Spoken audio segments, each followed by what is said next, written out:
Buenas noches, sean bienvenidos a un capítulo más de Escena del Crimen. Hoy vamos a desclasificar, de alguna u otra manera desclasificar, creo que es una palabra que nos remonta a cierto tiempo, aunque esto, por lo último que se sabe del caso, es decir, está en juicio oral, trae, digamos, algunas cuestiones muy nuevas. Me refiero al asesinato de Verónica Gariazú.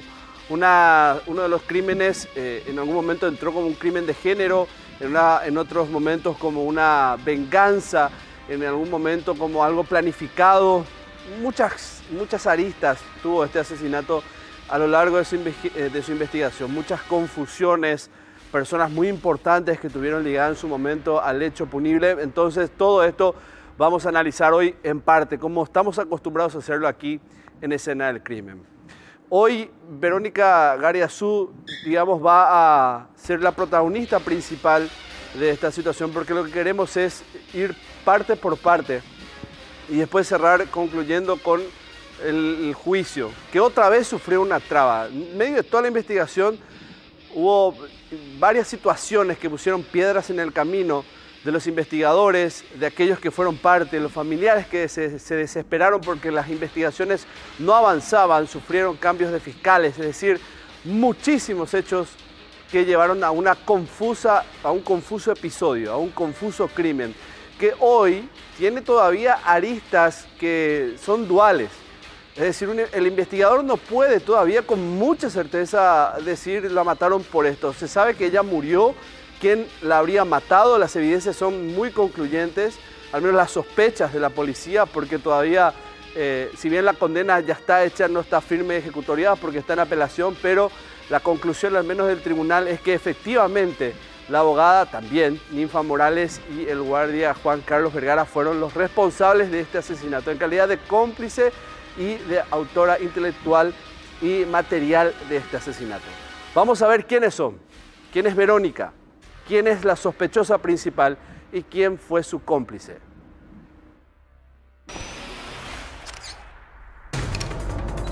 Perfil de la víctima. Nombre: María Verónica Antonella Gariazú Escobar. Edad: 29 años. Profesión: abogada. Tenía 2 hijos con su segunda pareja, de 3 y 4 años de edad. La joven madre era actuaria del Poder Judicial de Luque y trabajaba en el estudio jurídico Advocatus. Fue encontrada sin vida dentro de su vehículo en la mañana del sábado 11 de octubre del 2014. Perfiles de los victimarios. Nombre: Ninfa Cibeles Morales. Edad: 32 años. Profesión: abogada.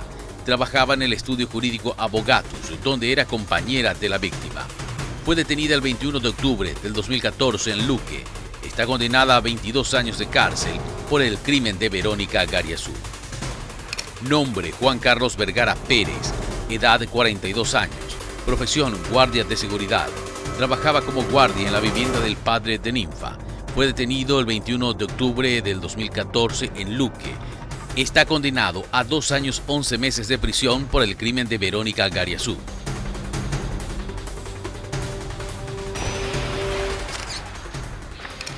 Verónica, Ninfa y Juan Carlos, ellos son los que componen esta entramada historia que, como les decía, tiene muchas aristas con respecto a qué realmente fue la que pasó. Traspolándonos a aquel octubre del 2014, el cuerpo de Verónica fue encontrado con 3 impactos de bala en un vehículo en un descampado muy cerca de la cancha de Rubio Ñu, en Luque, en un barrio de Luque. Es un camino vecinal entre terraplén y también una zona más o menos poblada, sin mucha urbanización, pero sí había personas que tal vez pudieron haber visto, pero no, nadie vio, solo escucharon las detonaciones, que fueron 3, por cierto. Y luego se encontró su cuerpo, se empezó a investigar, como siempre hace la policía, investigar el entorno, saber de quién se trata, quién es la víctima, ir un poco a los detalles de su vida, porque eso siempre da una pista a seguir. Y la policía en aquel momento, a horas nada más de transcurrir el asesinato, ya tenía lo que pudiera ser una trama amorosa, como primera hipótesis, una trama amorosa. Por otro lado, se hablaba de un triángulo que pudiera tener inclusive la implicancia en la mafia. ¿Por qué?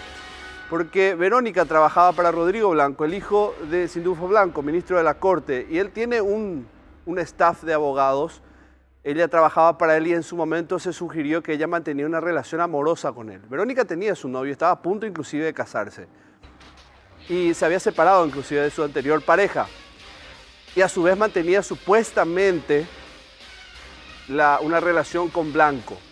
Y esto se intentó ocultar hasta que la esposa de Blanco lo supo y ahí todo se vino abajo. Y en medio de eso salta una supuesta relación amorosa entre dos mujeres, Ninfa y Verónica, la que hasta ahora por lo menos se sugiere que es una de las hipótesis principales, una muerte pasional.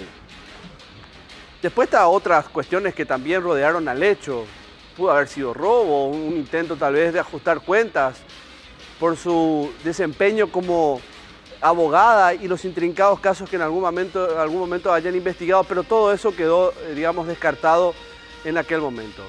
Pero sepamos un poco más en detalles a qué llegó la policía y la fiscalía en aquel momento, en aquel octubre y los meses sucesivos a la investigación. Lo que llevó a un juicio oral con posterioridad, con más de 60 testigos que depusieron en junio de este año. Este es el informe sobre qué pasó en aquel octubre del 2010.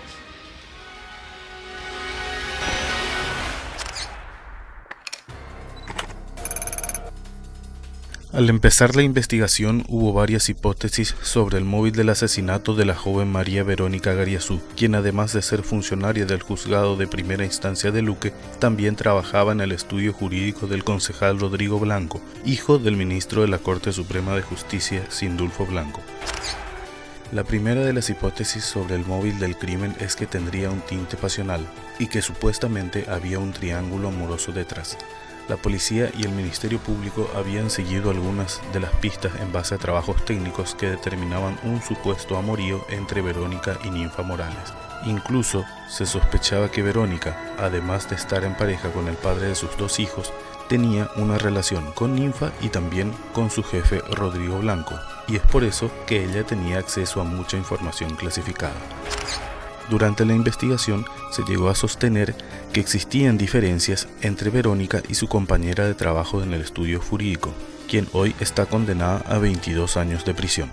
Y bueno, aparentemente hubo algún tipo de diferencia entre ellos y eso es lo que motivó aparentemente que Ninfa haya decidido hacer esto de acuerdo a nuestra investigación.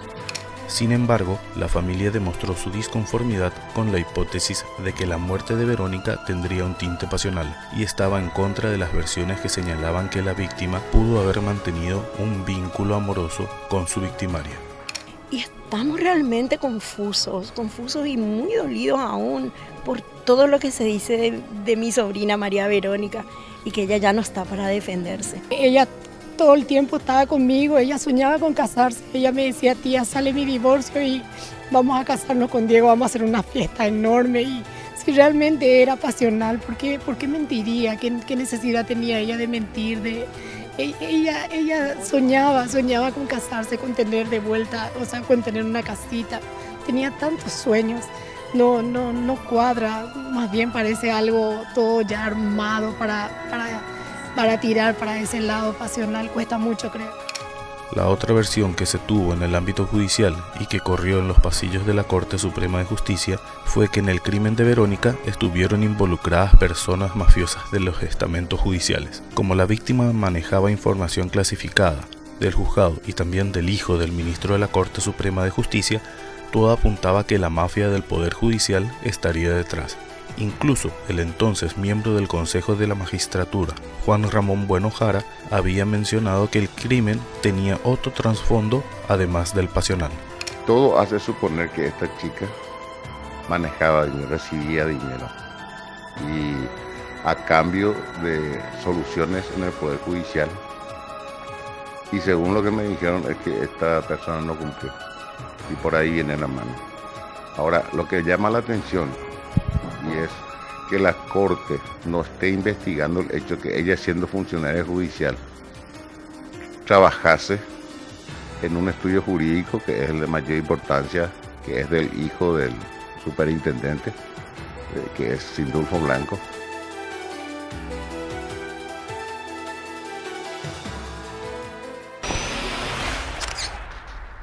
Morales sostuvo en su momento que ella solo actuó como una especie de cortina de humo de la relación que había entre Rodrigo Blanco y Verónica Gariazú, porque él le mandaba regalos, flores, chocolates y otras cosas, y ella la hacía llegar como suya.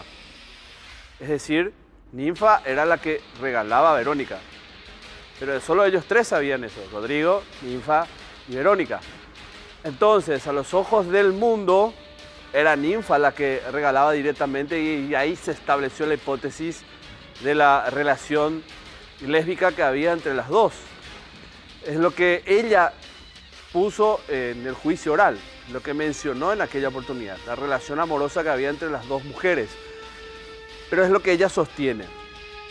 La hipótesis igual de la policía y del Ministerio Público en torno a la investigación se sostuvo en eso, en una relación. Ese es el motor de la investigación en cuanto a la hipótesis, el motivo por el cual fue asesinada esta mujer.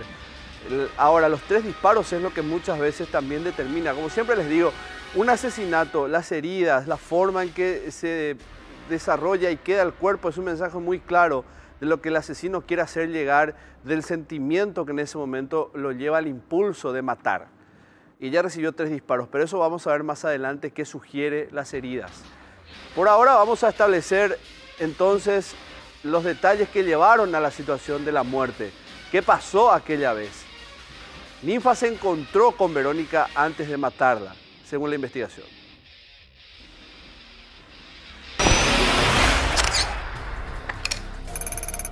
¿Qué pasó? El asesinato de María Verónica Gariazú se empezó a planificar con un mes de antelación, ya que según las investigaciones policiales y fiscales, Ninfa Morales había comprado un revólver calibre 32 un mes antes del día del crimen, que ocurrió el 10 de octubre del 2014. Fue Juan Carlos Vergara el que le vendió el arma por 500.000 guaraníes. El día del crimen, las pericias técnicas revelaron que Verónica llegó a las 15 horas al estudio jurídico Advocatus, que es de Rodrigo Blanco, hijo del ministro de la Corte, Sindulfo Blanco. En ese lugar, Verónica era compañera de trabajo de Ninfa, con quien supuestamente también tenían una relación sentimental. Son amigas de hace rato y bueno, aparentemente hubo algún tipo de diferencia entre ellos y eso es lo que motivó aparentemente que Ninfa haya decidido hacer esto de acuerdo a nuestra investigación. El cruce de llamadas determinó que aproximadamente a las 15:52, Ninfa y Verónica conversaron por teléfono. En menos de 10 minutos, Verónica salió del estudio jurídico ubicado en el centro de Luque. ¿A dónde fue? Según los investigadores, Verónica salió a las 16 horas y fue a buscar de su casa a Ninfa. El vehículo Nissan Sunny que manejaba es captado por cámaras de vigilancia sobre la avenida Valeriano Ceballos. En la grabación del circuito cerrado de un banco se observa cuando el automóvil gira en la calle Cerro Corá. A las 16:25, el automóvil de Verónica es captado a unos 100 metros de la vivienda de Ninfa, cuya casa está ubicada en la calle José Ortiz, casi Juan de Mena, en el barrio Julio Correa de Luque. El crimen. Para la policía, Verónica llegó hasta la casa de Ninfa, la alzó a su vehículo y salieron del lugar. Aproximadamente a las 16:49, el teléfono celular de Ninfa marcaba en la zona del Club Esportivo Rubio Ñu. En ese sitio ocurrió el crimen. Verónica recibió 3 impactos de bala y falleció en su vehículo. Supuestamente Ninfa salió del lugar, pero antes se apoderó de las pertenencias de la víctima y las guardó junto con el arma en una bolsa de color negro. El rescate. Luego del crimen y siendo aproximadamente las 16:53, Ninfa llama por teléfono a Felicia, una mujer que conocía de la zona. Del club sale caminando y va junto a su amiga que vive en la calle Hernandarias. Felicia confirmó a la policía que efectivamente Ninfa llegó a su casa y que de ahí llamó a un hombre. A las 17:16 llama a Juan Carlos, quien llega en una motocicleta y la alza. Escondió las evidencias. Juan Carlos reveló que llevó a Ninfa hasta una cuadra de su vivienda y que al bajar le dio una bolsa de color negro más 50.000 guaraníes para que queme las evidencias que había dentro. Como ya dije, que vinculan a Ninfa a este hecho y a Juan Carlos como cómplice en principio. Supuestamente él regresó a su casa con la bolsa y al percatarse de que dentro estaba el arma que le vendió, fue hasta una propiedad abandonada donde su padre era el sereno del lugar. Llegó hasta Las Palmeras y Juan de Mena, ingresó a la propiedad abandonada y escondió la bolsa negra en una letrina. Y en ese momento le entregó una bolsa de color negra y bueno, y le pide que haga desaparecer dicha bolsa. ¿Sabía que había en su interior? Él mismo manifestó de que verificó lo que había adentro y se encontró con el arma que le había vendido un mes aproximadamente a la misma. La policía incautó los objetos de la víctima y el arma el 21 de octubre, cuando realizó una serie de allanamientos y detuvo a Ninfa y a Juan Carlos. Se encontró el arma de fuego, se encontró el celular de la víctima, la llave del vehículo, la llave de la casa de la víctima, las pertenencias personales, o sea, documentos, neceser y otros objetos que pertenecían a la víctima.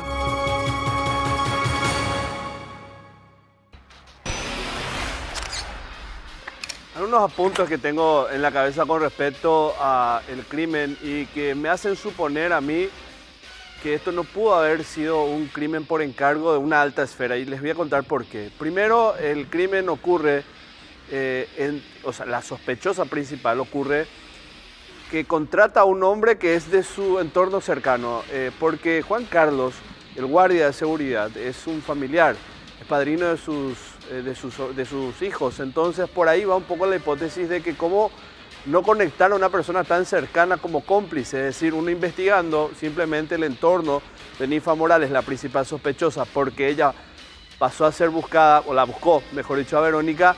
Entonces uno establece que fue Ninfa la última en que estuvo con ella.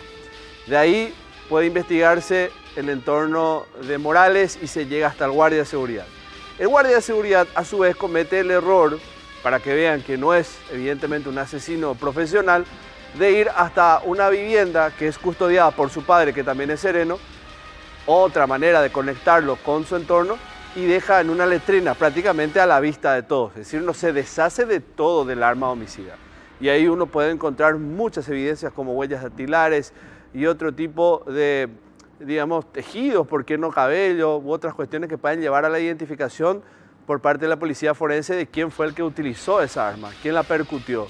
Entonces hablamos de muchos cabos sueltos que dejaron los asesinos, la sospechosa principal y el cómplice, como para llegar hasta ellos. Dejaron tantas migajas para que la policía pueda llegar, que hace presumir de que si es que había realmente una intención de matar a Verónica, porque ella sabía algo de una investigación muy delicada, entonces no cierra. Generalmente los asesinos que se encargan de esto pagan, y bien, para que se borre absolutamente todo. Pero esta es solo una lectura que hago con respecto al hecho. Esto quizás lleve por otro camino, y es la cuestión pasional, y el cual sí tiene un sustento mayor, al menos demostrado por la policía y la fiscalía, del entramaje que tiene todo esto. Parece que fue ella la que se enamoró de Verónica y no aceptaba el hecho de que Verónica iba a comenzar una vida nueva con su pareja actual. Se resistía a entender esto, pagó por un arma, una persona cercana, le pagó otra vez para que se deshaga de ella y dejó tantas cuestiones sueltas que al final no fue tan complicado llegar a identificar. Pero sí, en el proceso fue muy intrincado porque había demasiadas cosas alrededor de este asesinato que podía hacer pensar que se trataba de otro tipo de trasfondo en el asesinato. Es casi un hecho emblemático para la investigación, las circunstancias en que ocurrieron, un desafío grande que tuvo la policía en ese momento para llegar a sostener una hipótesis muy criticada por la familia. Porque también en parte ellos se resistían a entender de que quizás Verónica tenía una relación amorosa con alguien de su género. Más vamos a saber de la investigación, las heridas que causaron su muerte, el arma que se utilizó, y vamos a hablar con un investigador también que nos va a dar detalles de todo lo que pasó en aquel octubre del 2014. Pero todo esto a la vuelta del corte.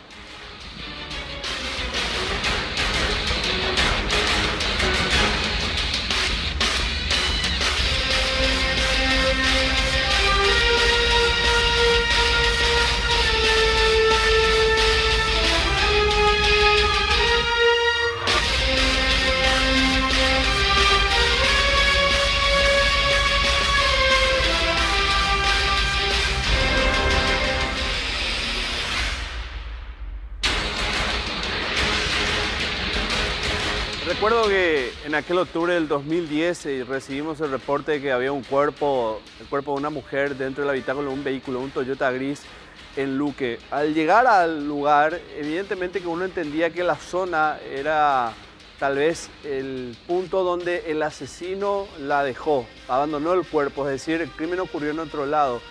Pero al parecer ahí se citaron para estar aisladas de la población, de testigos.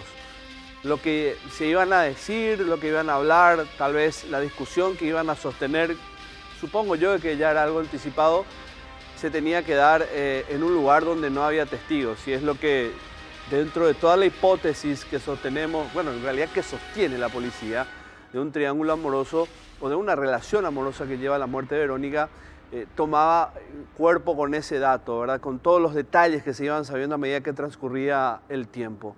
Verónica tenía 3 heridas mortales de un arma de fuego y una de ellas es la que le ocasiona la muerte final y casi al instante, que es en la cabeza. Es decir, la que mató, si bien pudo haber no tenido una certeza, lo hizo de corta distancia y estando en el asiento del acompañante. Este es el informe sobre las heridas. Siempre tienen un mensaje y en el de Verónica no es la excepción.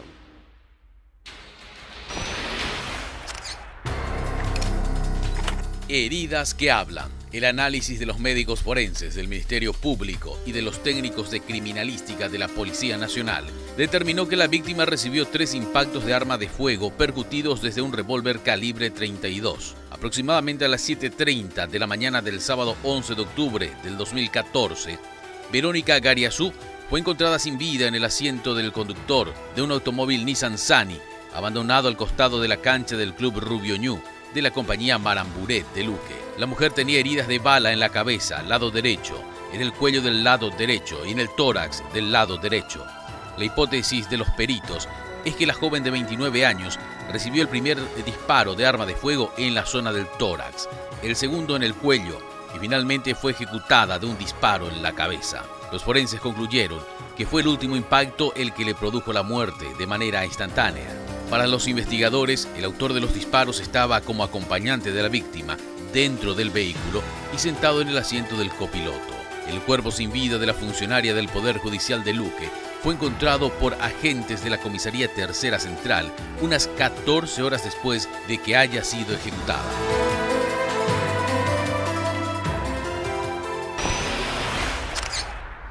Los vecinos que habían alertado de las detonaciones, que algunos pensaron en aquella oportunidad que eran petardos, que era pirotecnia, pero en realidad después se supo, algunos que quizás tengan el oído más agudo, que esa cadencia de detonaciones en realidad correspondía a un arma de fuego.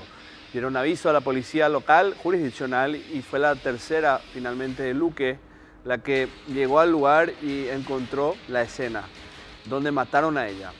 La secuencia de disparos habla evidentemente de manera ascendente, es decir, primero en el tórax, después en el cuello y luego finalmente en la cabeza. Esto pareciese que tiene un guión de disparos, es decir, una arremetida, ejecutarla y sacándole la vida con un disparo certero. Pero muchos entendidos creen que este disparo deviene tal vez de la reacción propia del tirador.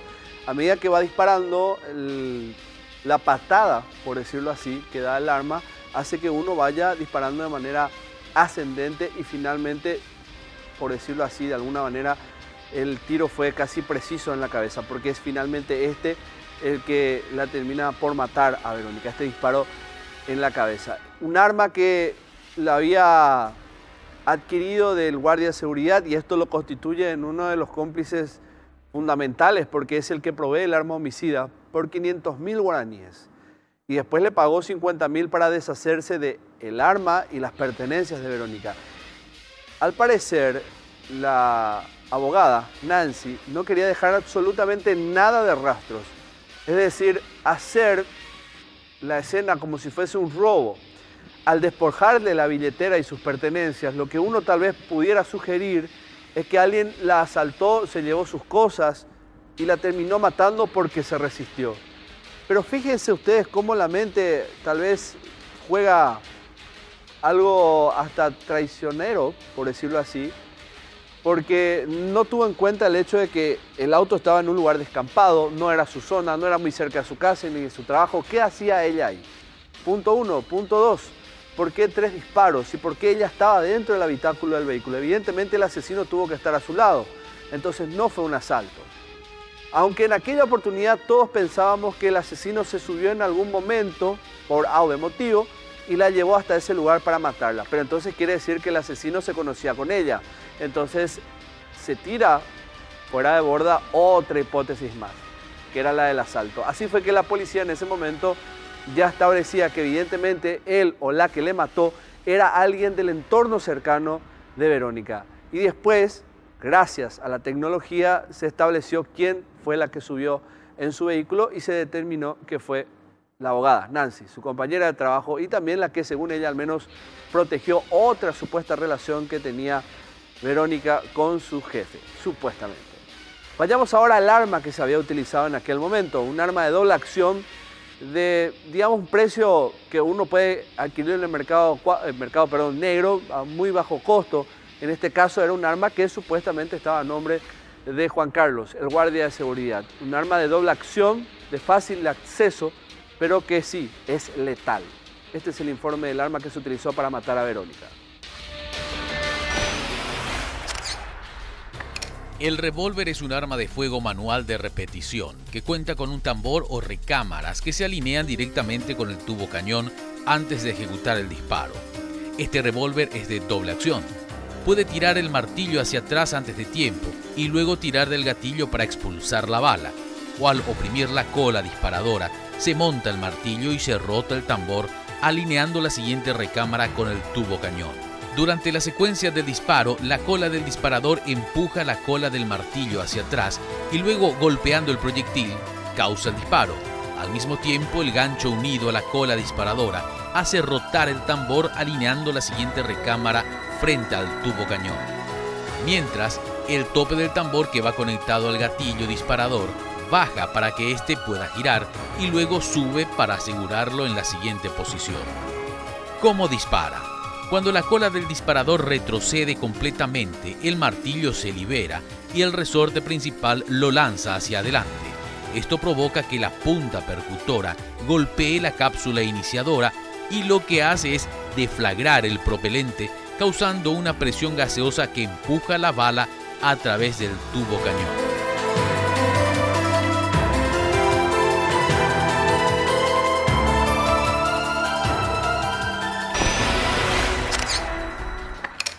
Parece un arma sencilla, pero evidentemente no la es y fue fulminante para acabar con la vida de Verónica Gariazú. Está con nosotros el oficial inspector David Delgado. Él fue uno de los que investigó el hecho y estuvo de cerca. Buenas noches, oficial inspector. Buenas noches, Oscar. Bueno, ¿cómo llegaron ustedes a... Vamos a arrancar por, creo yo, una de las preguntas claves a entender de que era Nancy, la abogada, la compañera de trabajo, la que mató a Verónica, o por lo menos para tenerla como primera sospechosa en aquel octubre? Bueno, en principio la hipótesis estaba abierta a cualquier posible autor. Lo que nos indicó que el autor sería una persona cercana justamente fue el análisis primario de la escena del crimen, ya que evidentemente la persona que terminó con la vida de Verónica era una persona conocida y afín a la misma, porque evidenciaba eso la posición del cadáver, ya que estaba en el lado conductor y reclinado el asiento hacia atrás, en posición, vamos a decir que estaba acostada, conversando amenamente con una persona y sorpresivamente recibió el disparo. Eso podemos demostrarlo por las heridas, en principio la del tórax, que fue la primera herida inicial y que es de muy corta distancia. El ¿Se encontró plomo en el habitáculo del vehículo, percutido por ese revólver? No, los plomos fueron levantados del cuerpo de la víctima, sí. ¿Y esto en balística se determinó que percutió el arma que encontraron después en la letrina? Posteriormente con los estudios realizados fue así. Esa arma .32 que fue incautado en su momento de una construcción desuso fue la que percutió esos plomos. ¿El arma, para vincularlo a Juan Carlos, cuál sería? ¿Cómo vinculan directamente? ¿Estaba su nombre o se supo que él asumió que era propietario del arma homicida? Sí, ya conforme a la investigación y con la incautación de esas evidencias, él asumió que fue propietario de esa arma y que la había vendido un mes antes del hecho a Ninfa, disculpen. Pero no dijo para qué. En principio, él manifestó que Ninfa le había dicho que se sentía muy insegura y que quería para su resguardo. Pero Ninfa tampoco en el paso del tiempo contó realmente cuál fue la intención de encontrar esa arma, ¿verdad? O de adquirirla. No. En el proceso de ese tiempo tampoco ella le manifestó a Juan Carlos ni a otra persona cuál era la intención. Ahora, ¿cuál es la relación que había entre Juan Carlos, el guardia, y Nancy Morales? Bueno, Juan Carlos es vecino de Ninfa y también amigo de la familia, ya que el padre de Ninfa es el padrino de los hijos de Juan Carlos. O sea que tienen una relación de parentesco, de familiar. Así mismo. Entonces ella recurre a Juan Carlos para el arma, específicamente para eso. Específicamente para eso y posteriormente también recurre a él para huir de un sitio donde se fue a refugiarse posterior a la comisión del hecho. Ahora, Juan Carlos, cuando ocurrió el hecho, ¿sabía lo que pasó? ¿Se lo contó Ninfa? Según la manifestación de Juan Carlos en su momento, en una entrevista que tuvimos con él, Ninfa le había mensajeado para que le busque de un punto, sin mencionarle, porque solo le habría dicho que estaba sin vehículo y que se vaya hasta un punto que lo esperaría en ese sitio. Y después cuando le entrega la bolsa negra, él no le explicó qué había dentro. Ya cuando se sube en la moto, Juan Carlos ve un poco alterada y nerviosa a Ninfa y ahí es donde él le pregunta qué le pasaba. Y ella en su momento le había dicho que ya pasó, ya murió. Nada más le dijo esa palabra y se quedó callada durante todo el trayecto hasta la casa. Y cuando se bajó de la moto, porque fue una motocicleta que hicieron el circuito, le dio la bolsa negra a Juan Carlos y le dijo que se deshaga de esa bolsa. Y le dio la suma de 50.000 guaraníes para que compre combustible para que lo queme. Después él abrió la bolsa, antes de deshacerse de él. Antes de deshacerse, pero ya en su casa. Llegó a la casa, guardó la bolsa y le dio curiosidad, según había manifestado, y revisó la bolsa. Al revisar, lo primero que lo llama la atención es el arma que él había vendido a Ninfa en su momento. Y después vio otras pertenencias de mujeres, documentos y eso le sorprendió y le asustó y llevó hasta un lugar donde pudo ocultar el mismo. ¿Por qué no quemó? ¿No supo explicar? No. De hecho que donde ocultó las evidencias es un lugar de difícil acceso. Era en una casa en desuso, prácticamente también para llegar a la misma es un pasillo y la ubicación exacta de donde se tiró la bolsa era la letrina de un baño común en el fondo de la propiedad y sinceramente es de difícil acceso. Claro, entonces él entendió que era la mejor manera de deshacerse, que nadie iba a llegar hasta ahí. Así mismo. ¿Y cómo llegan entonces hasta la casa abandonada? Y a la casa llegamos tras los allanamientos realizados en la casa de Ninfa, en la casa de Felicia y también en la casa de Juan Carlos. Ya en la casa de Juan Carlos procedimos nuevamente a una entrevista con él y ahí es donde él da algunos detalles de cómo se deshizo de la evidencia. Termina por quebrarse. Así mismo. Y cuenta el paso a paso. Cuenta el paso a paso y también dónde terminó las evidencias. ¿Ninfa en algún momento cuando fue detenida confesó que mató a Verónica o no? En ningún momento. Ella prácticamente desde el inicio de la investigación que habíamos conversado con ella para quitar más datos sobre lo que era la víctima, ya que eran amigas, se mostró muy cerrada a colaborar con nosotros. Eso hasta hoy día, en el juicio tampoco ella, tengo entendido que llegó a comentar sobre... No llegó a asumir ella no la se atribuye autoría. el asesinato. No se atribuye. Tampoco dice quién la mató. Ella mantiene una historia de que vendría por el lado de la mafia, de que estaría por medio Rodrigo Blanco, pero la escena para nosotros no condice con una escena de un sicariato. Tampoco sí existió una simulación de escena, como lo llamamos técnicamente, que es tratar de simular una escena de robo con fin de tapar el móvil. Ahora, ¿por qué descartaron el sicariato? ¿Qué les hizo pensar a ustedes que ese no era un crimen típico de las muertes de frontera o el que contraten a alguien para matar? Y por el análisis de la escena, el modo operandi de un sicario es llegar al sitio, asegurar a la víctima de varios disparos y también salir del lugar sin llevar nada. Y generalmente el sicario no tiene proximidad con la víctima, es decir que si va a cumplir su función lo hace desde fuera de un vehículo o al llegar a la casa, no hay una proximidad como si existió en el habitáculo del vehículo. Pero en el caso, cuando ustedes llegan a descartar el sicariato, ¿fue antes o después de entender de que era Ninfa la principal sospechosa?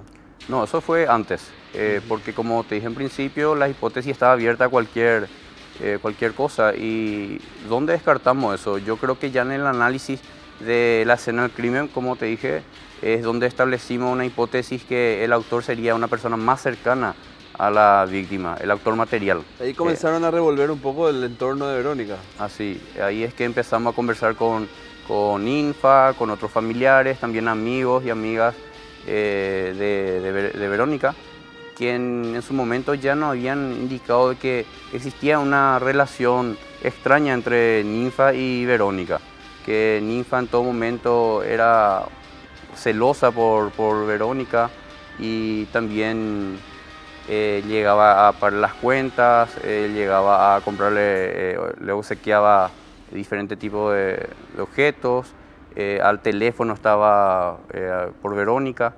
Y son situaciones que nos llamaron la atención en su momento. Ahora, ¿había una especie de relación de dependencia entre Ninfa y Verónica? Sí, una relación de dependencia y donde Ninfa asumía la responsabilidad de la protección de Verónica. Pero también ella en el juicio menciona de que supuestamente todo eso era en realidad Rodrigo. O sea, es decir, Rodrigo Blanco estaba detrás del pago de las cuentas, de los regalos, de estar atento y que prácticamente ella era una cortina de humo. ¿Cómo llegan a descartar esto, Delgado? Sí, con el análisis ya de los teléfonos, la extracción forense en sí, surgieron unos mensajes donde era más íntimo la afinidad que tenía tanto Verónica con Ninfa, e inclusive había foto de por medio, foto íntima de parte de Ninfa hacia Verónica, y eso es que fortalece la hipótesis de que había un interés por lo menos de Ninfa hacia Verónica. ¿Un interés sexual? Un interés amoroso. O sea, se demostró la relación el vínculo amoroso entre Ninfa y Verónica. Sí, se llegó a demostrar con la diferente manifestación y entrevista que realizamos, también los informes técnicos que en su momento arrojaron eso, que había una afinidad entre ambos. ¿Esa relación llevaba de mucho tiempo o no? Determinar eso es difícil, difícil. Sí, cuánto sería el tiempo, pero se estableció un periodo dentro de la investigación de que sí había una afinidad amorosa entre esas personas. ¿Por qué la mata Delgado? ¿Por qué decide matarla? ¿Qué pasó ahí? ¿Qué falló? ¿Qué salió mal? Y podría ser el móvil celo, que es lo común en este tipo de situaciones. ¿Pero celar hacia quién? ¿De quién celaba ella? Bueno, en principio también Verónica ya estaba cansada de esta situación y lo manifestaba a Ninfa. Y quería terminar esa relación o no quería llegar a empezar esa relación. Claro, era algo furtivo. Sí.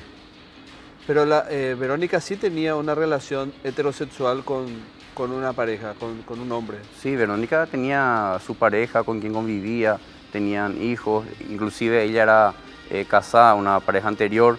Ella tenía relaciones planes heterosexuales. De casarse, inclusive. Sí. Gracias, oficial David Delgado. A la orden. investigador que estuvo presente desde el inicio, ustedes se fijaron que en esta entrevista le dimos más detalles de lo que hace sostener la hipótesis de un crimen pasional. Por eso es que muchas veces la calificación de un hecho de femicidio, porque la víctima es solo mujer, no cabe. Siempre hay que explorar los detalles de un asesinato. En este caso es una mujer contra otra mujer, entonces el criterio de crimen pasional se cumple a la perfección. Hubo celos de por medio y por eso la mató. No hay una relación de supremacía de género sobre otro. Estamos hablando de una clara reacción, ¿verdad?, intempestiva en ese momento por algo ocasionado, es decir, un disparador que fueron los celos, el desgaste de esa relación furtiva que finalmente termina de la peor forma. Esto siempre y cuando sosteniéndose en la versión que manejan los investigadores. Hay que decir, este caso todavía no terminó, está en una sala de apelaciones, pero eso no me voy a adelantar mucho porque se los voy a contar a la vuelta del corte.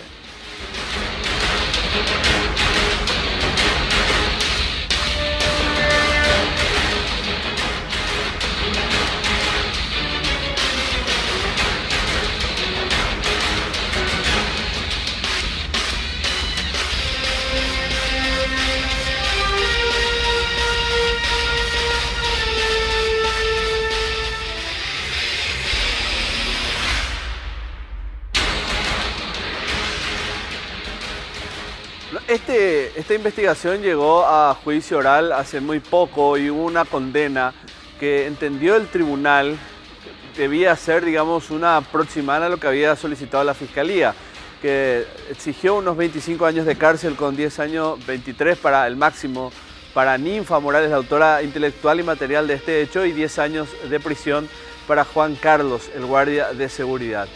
Pero los defensores de ambos entendieron de que era una pena muy alta para los dos, considerando la teoría que ellos sostienen de que no son los asesinos, que ellos no mataron, como dice la investigación policial y también fiscal, con respecto a la responsabilidad de Ninfa y de Juan Carlos. Es por eso que apelaron esta resolución y ahora está en Cámara de Apelaciones, que debe decidir si confirma la sentencia dada por este tribunal o finalmente da curso a la apelación presentada por los abogados.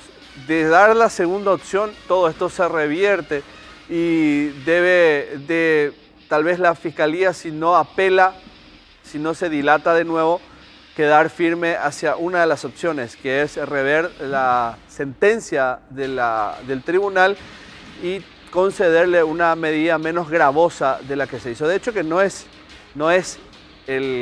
la expectativa más alta por asesinato. Estimo yo de que, no sé los argumentos, no conozco porque todavía los medios de comunicación no tuvimos acceso a lo que consideró este tribunal para dar años como este, una cantidad de años para los dos. Entendemos o podemos intentar entender que tiene que ver más con el hecho de que es una mujer que no tiene antecedentes, me refiero a Morales, y es la primera vez que comete un crimen como este, entonces generalmente se entiende que es así. Y muchas veces también, dependiendo del juez, las gravosidades se dan en torno a la planificación del hecho. No sabemos si realmente Ninfa lo venía planeando porque ya escucharon ustedes al oficial inspector Delgado, no tiene registros de una relación, el tiempo que duró esa relación, ni mucho menos cuándo Ninfa es que decide acabar con la vida de Verónica. Sabemos que un mes antes del asesinato de aquel 10 de octubre, él había adquirido el arma por 500.000 guaraníes. Pero la adquirió porque realmente se sentía insegura o la adquirió porque ya tenía en mente matar a Verónica porque sabía de que Verónica en cualquier momento iba a casarse. Porque eso dicen los familiares, Verónica estaba con planes muy cercanos, fuertes, consolidados ya, de contraer nupcias con su pareja, con quien ya tenía hijos. Entonces quizá esto le tumbó el mundo a Ninfa y tomó la determinación de planificar la muerte de Verónica. Es lo que se puede tal vez entender de todo esto. Son suposiciones porque mucho no hay para poder establecer realmente lo que disparó, llevó a Ninfa, una mujer que uno cualquiera creería que es normal, común y corriente, de que no tiene esa patología de ser asesino, de matar, de cegar la vida de alguien por celos. Hay que estar quizás en la piel para entender un poco qué fue lo que cruzó por su mente en ese momento. La policía lo describe como celos celos y ese temor irreverente a perder definitivamente a la mujer, quien ella a lo mejor creía era el amor de su vida. Eso podría entenderse así. Y que generalmente uno, haciendo una retrospectiva en los crímenes pasionales, homosexuales, muchas veces tienen esta connotación de mucha ira y frustración de por medio. Y ya un psicólogo entenderá por qué se da generalmente con mayor asiduidad esto en los crímenes de este rango o de este tipo, ¿verdad? Con esta connotación. Lo cierto es que el juicio sigue parado, la familia de Verónica sigue exigiendo justicia, sigue exigiendo que las personas sospechadas y con los argumentos suficientes de que son los responsables de este hecho, por las pruebas que les mostramos esta noche, por las declaraciones de los investigadores, por el relato de uno de ellos aquí en la escena del crimen, piden la pena máxima, al menos la exigida, la planteada por la Fiscalía, y que al menos esto dé calma a la familia, entender de que las personas que decidieron matar, sacarle la vida a esta joven, ahora tendrán que resolver esto con la justicia, con la administración de justicia de nuestro país. Pero esto no lo sabremos hasta tanto la Cámara de Apelaciones lo resuelva.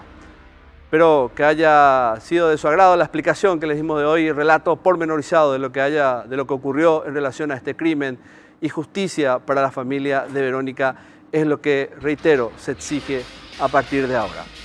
Buenas noches y gracias por acompañarme en Escena del Crimen.